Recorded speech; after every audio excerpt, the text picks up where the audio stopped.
తాజా విత్తనాలు.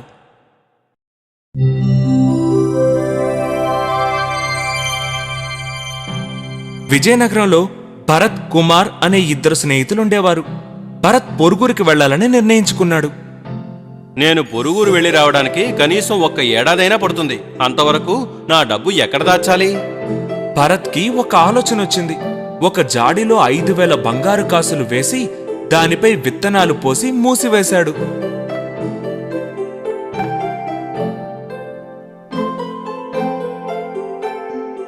దాన్ని తీసుకుని కుమార్ ఇంటికి వెళ్ళాడు. రా భరత్, రా. ఎలా ఉన్నావు? బావున్నాను. నువ్వు నాకు సాయం చేస్తావా? నేను ఈ జాడీలో కొన్ని విత్తనాలు ఉంచాను. నేను తిరిగి వచ్చే వరకు దీనిని జాగ్రత్తగా చూసుకుంటావా?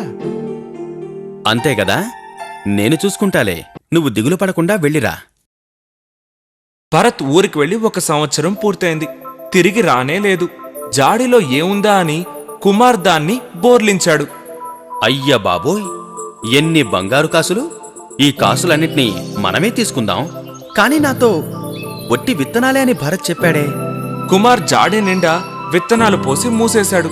కొన్నాళ్ల తర్వాత భరత్ తిరిగొచ్చి తన జాడీ నిమ్మని అడిగాడు.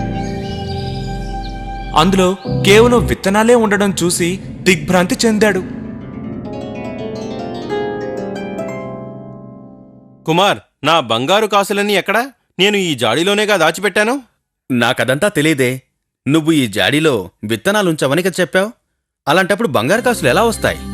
భరత్ మౌనంగా తెనాలి రామలింగుడి వద్దకు వెళ్ళాడు. అతను చెప్పిందాన్ని రామలింగుడు శ్రద్ధగా విన్నాడు. భరత్, నువ్వెన్ని నెలలకు ముందు ఈ జాడీని ఇచ్చావు?